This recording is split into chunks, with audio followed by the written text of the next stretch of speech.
బీతావాహం Medak SB organic ఫ్యాక్టరీలో భారీ అగ్ని ప్రమాదం, పేలిన రియాక్టర్, బాయిలర్, 7గురు మృతి, పలువురు పరిస్థితి విషమం. క్షతగాత్రుల ఆర్తనాదాలు. క్షేత్రస్థాయికి వెళ్లిన కంపెనీ ఎండి రవిశర్మ మృత్యువాత. కమ్మేసిన పొగ, నీలమట్టమైన ఫ్యాక్టరీ. భద్రతా ఏర్పాట్లు లేకపోవడం వల్లే ప్రమాదం, ప్రాణనష్టం. సంఘటనా స్థలాన్ని సందర్శించిన మంత్రి కొండా సురేఖ మృతుల కుటుంబాలకు న్యాయం చేయాలి సిపిఎం డిమాండ్. యాజమాన్యం నిర్లక్ష్యం వల్లే కార్మికుల మరణం, సిఐటియు. హృదయ విదారకం, ఊహించని పరిణామం. విధి నిర్వహణలో నిమగ్నులైన కార్మికులు అగ్ని ఆహుతి. అప్పటి వరకు ఉన్న కంపెనీ పూర్తిగా నీలమట్టం. విధి వైచిత్యం కన్నా యాజమాన్య నిర్లక్ష్యం అనడమే కరెక్ట్. అతిపెద్ద కంపెనీలో భద్రతా ఏర్పాట్లు అరకొరే. ఈ విషయం తెలిసిన రెక్కాడితే డొక్కాడని కష్టజీవులైన కార్మికులు ప్రాణాలు పణంగా పెట్టి విధులు నిర్వహిస్తున్నారు. ఏమైందో ఊహించలోపే క్షణాల్లో మంటలు చెలరేగి బాయిలర్ పేలిపోయింది. ఆ వెంటనే ఒకటొకటిగా రియాక్టర్లు పేలిపోయాయి. పొగ కమ్మేసింది. కంపెనీ నీలమట్టమైంది. 7గురు కార్మికులు మాంసం ముద్దలైపోయారు. ఏం జరిగిందో అని లోపలికి వెళ్ళిన కంపెనీ ఎండి రవిశర్మ కూడా అగ్నికి ఆహుతైపోయారు. మరికొందరు కార్మికులు క్షతగాత్రులై చేస్తున్న ఆర్తనాదాలు గుండెలను పిండేశాయి. అగ్నిమాపక సిబ్బంది అక్కడకు చేరుకునే లోపే జరగాల్సిన ఘోరం జరిగిపోయింది. సంగారెడ్డి జిల్లా హత్నూరా మండలం చందాపూర్ గ్రామ పరిధిలోని ఎస్బీ ఆర్గానిక్ కెమికల్ ఫ్యాక్టరీలో బుధవారం సాయంత్రం 4:30 గంటలకు చోటు చేసుకున్న విషాదకర అగ్ని ప్రమాద సంఘటన ఇది. మరి మొత్తానికైతే 20 ఏళ్ల క్రితం స్థాపించిన మందుగూరులకు ఉపయోగించే పౌడర్ తయారయ్యే ఎస్బీ కెమికల్ కంపెనీ దశల వారీగా విస్తరించింది. ప్రస్తుతం కంపెనీలో 150 మంది కార్మికులు పనిచేస్తున్నారు. వీరిలో అత్యధిక మంది హత్నూరా మండలానికి సంబంధించిన వాళ్ళే అని చెప్పేసి చూస్తున్నాం. మరి ఇదే సంఘటనపై ముఖ్యమంత్రి దిగ్భ్రాంతి.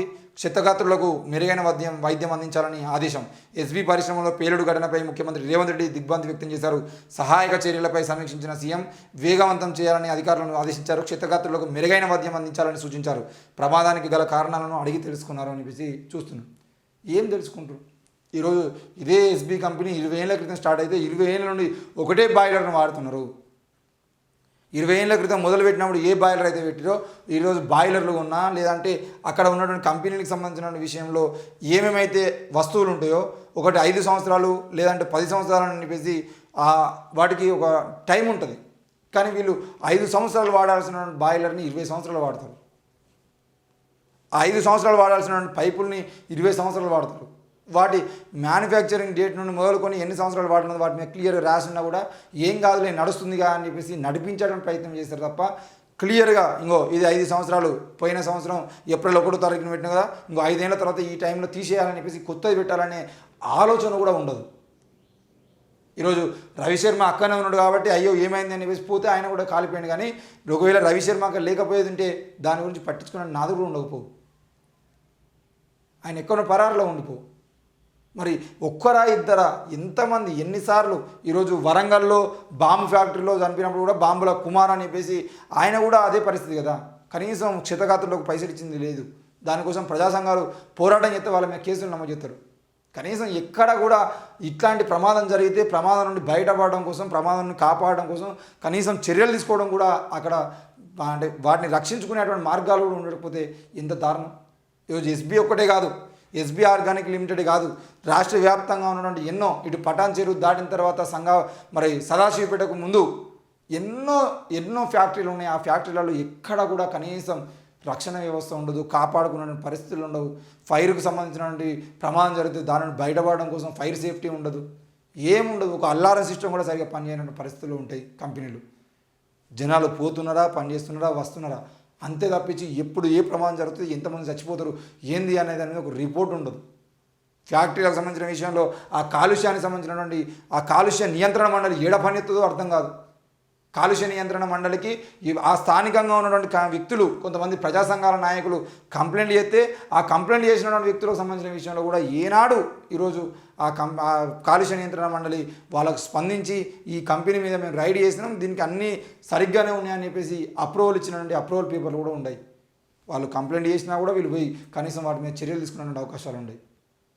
కనీసం అక్కడ పనిచేసే కార్మికులకు కూడా కనీసం కార్మికులకైనా చేతులకు వేసుకున్న బ్లౌజుల దగ్గర మొదలుకుంటే ఎక్కడ ఆ గ్లౌజులు కూడా ఇచ్చేటువంటి పరిస్థితి ఉండదు. ఒక్కొక్క కంపెనీలో ఆ కెమికల్స్ మీద పడితే శరీరంకి ఇబ్బంది అవుతుంది అని తెలిసినా కూడా వాళ్ళకి రక్షణగా ఉండాల్సిన డ్రెస్సులను కూడా ఇచ్చేటువంటి పరిస్థితి ఉండదు. ఈరోజు చనిపోయిన తర్వాత ప్రతి ఒక్కరు బాధపడతారు మొత్తం.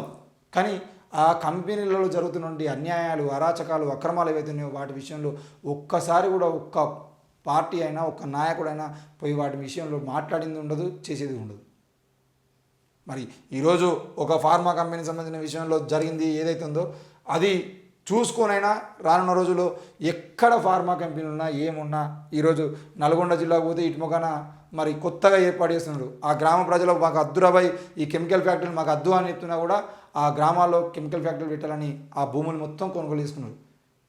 మరి రేపటి రోజున ఆ భూములు వాళ్ళ చేతుల్లోకి పోయిన తర్వాత మొత్తం నీరు మొత్తం పోయిన తర్వాత నీరు మొత్తం కలుషితం అయిపోయిన తర్వాత ఆ గ్రామాల్లోని ప్రజలు వ్యాధుల బారిన పడి చచ్చిపోవడం తప్పించి ఏమి ఉండదనే విషయాన్ని కూడా అక్కడ వాళ్ళకు తెలుసు. మరి ఎందుకు కంపెనీలు ఈ రకంగా హైదరాబాదులో చుట్టుపక్కల తెలంగాణ రాష్ట్రంలోనే ఈ ఫార్మా కంపెనీలు ఎందుకు వస్తున్నాయనంటే ప్రపంచంలో వేరే దేశాల్లో ఉన్నటువంటి కంపెనీలు కూడా ఇక్కడ మందులను తయారు చేసుకొని వాళ్ళ దేశానికి పంపిస్తున్నాయి. మందులు రావడానికి ఎంత ఖర్చు అయినా పర్లేదు, కానీ ఫ్యాక్టరీలు మాత్రం వాళ్ళ దేశంలో ఆస్ట్రేలియా, అమెరికా లాంటి దేశాల్లో అక్కడ పెట్టుకోవడానికి మాత్రం ఆ దేశాలు ఒప్పుకోవట్లేదు.